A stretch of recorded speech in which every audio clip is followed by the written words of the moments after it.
Hi there, I'm Donna Reish, Language Arts Lady, with episode number 19 of 10-Minute Grammar.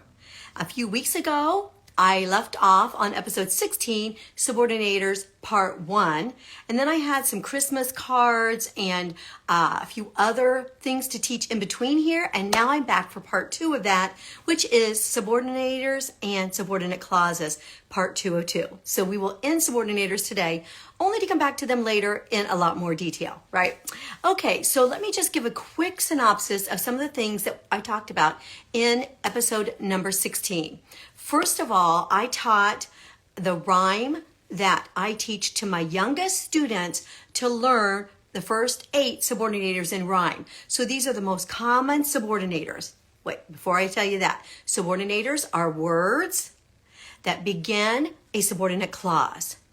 All right, they are, last episode I called them the 11th part of speech, because they are not often included in the 8, 10, or 12 parts of speech list, but they are super important. And I almost think we should move them up earlier. I'm going to get to that in just a little bit. So I start out early teaching them, teaching my students, my 2nd, 3rd, 4th graders, different parts of speech through my Think Fast grammar quiz.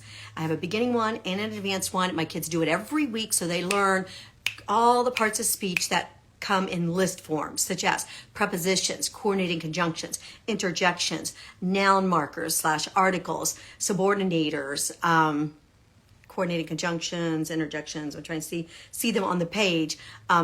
So all of those parts of speech that can be memorized, that they will need to learn in order to write correctly, are included in that. And then the upper level one has coordinating conjunctive adverbs, and some other things. All right, so the first 8 that my kids learn are the most common ones, and they learn them in this rhyme: since, when, because, though, as, if, that, although. Okay, so you'll see it in the notes below, and you'll also see it in the quizzes if you take a look at those at my store. All right, since, when, because, though, as, if, that, although. Okay, so that's the first 8. And those are very common ones, and that's why I like to start out with those. I also always like to teach first things with a mnemonic or a jingle or a rhyme or a song, like the Be a Helper Link Verb song, which is also in the aforementioned quiz, because they stick better to them. They can learn them more quickly, and then they have them at their disposal when they're ready to learn the punctuation of each of those parts of speech. All right, and then the next way that my students learn is through the Subordinator-Check Sentence. So if you watch the episodes about prepositions, you will remember that you might remember that I have a preposition check sentence that like 95% of all prepositions fit into the plane flew around the clouds, over the clouds, through the clouds, and so forth. And I have a similar thing with subordinators, and that is when the submarine went down, we could still see it or we could not see it. All right. And then the 40 or 50 subordinators, probably 80% fit into that. So when the submarine went down, we cannot see it. Because the submarine went down, we could not see it. Since the submarine went down, we could not see it. As the submarine went down, we could still see it. Although the submarine went down, we could still see it. All right. And so that is another great way. That is, check sentences are the very number one way, even over jingles, rhymes, and mnemonics, to learn parts of speech, because they show the purpose of it, right? Subordinator, submarine, went down. Subordinators at the beginning of a group of words makes it go down. So let me go back. So maybe in school you learned that subordinate clauses were also called dependent clauses. And if you were like me, I never understood what that meant. Now that I'm an adult, I can say things even to my students like, you are a dependent on your parents' taxes. But they still don't know what I mean, right? And subordinate is not an easy word to learn either. But with a little bit of magic mnemonic trickery, we can actually teach them subordinators and subordinate clauses almost more easily than the whole concept of dependent. So a dependent clause, a clause is a group of words that has a subject and verb. An independent clause is a sentence and stands all by itself.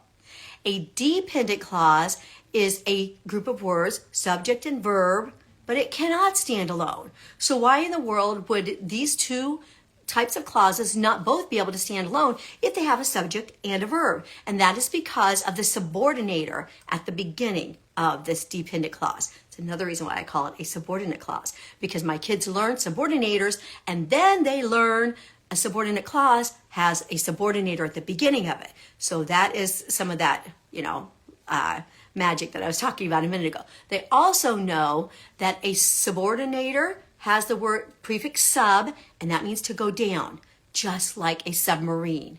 So they know that when a group of words that has a subject and a verb has a subordinator at the beginning, it makes it less. A substitute teacher is less than the regular teacher, right? The substitute player is less than the regular player. Only when the regular player gets injured, right? So they're less. They're not bad or anything. They're just less, right? And so just like a submarine goes down, when a group of words has a subordinator at the beginning of it, it goes down. And it is no longer a sentence. And then it is a subordinate clause. Now, you might be wondering why we're making such a big deal out of something that you might not even remember having learned, or that maybe your kids don't have in their textbooks. But I am going to tell you 4 very important reasons why students need to learn subordinators and they need to learn subordinate clauses.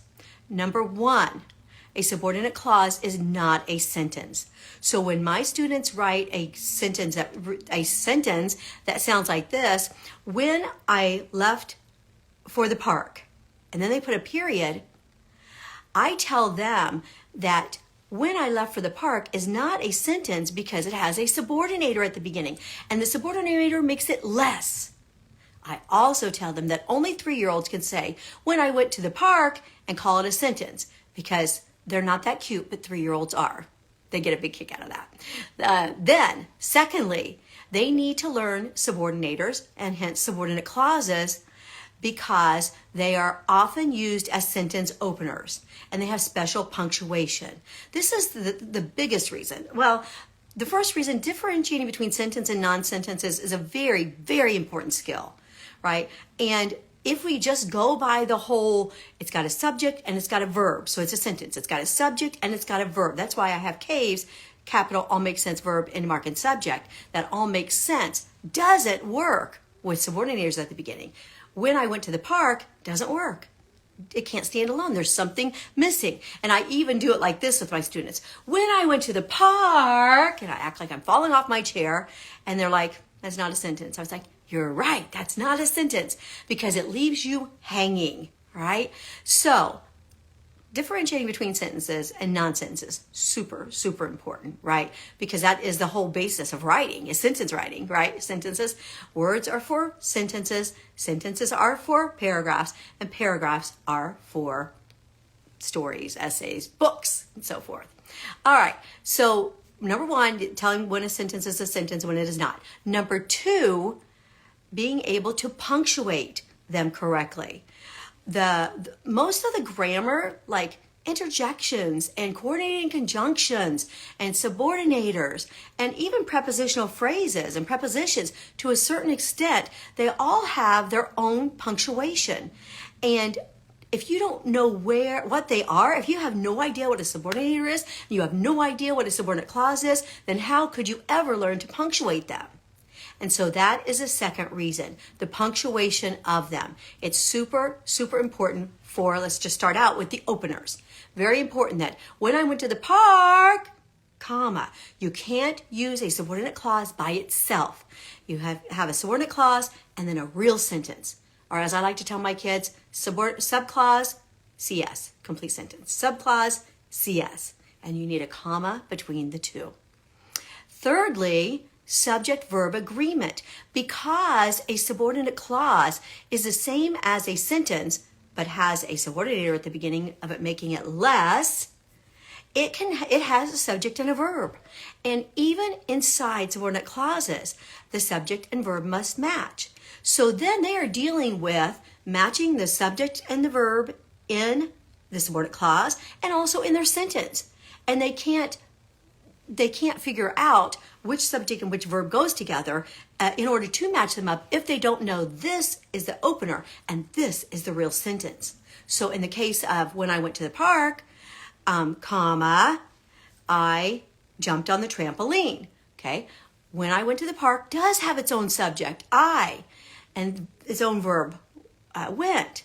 So they need to make sure they know those two match up, and then I jumped on the trampoline. I jumped matches up. So subordinate clauses do have subject-verb agreement issues that will need solved. But if they don't know that this is the real sentence and this is just the opener, that can really throw them off.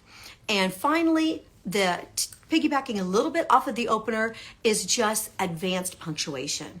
Because there's very specific punctuation when you have a subordinate clause in the middle of your sentence versus when you have one as an opener versus when you have one at the end, which we will get into a lot more when we do our more advanced punctuation coming up.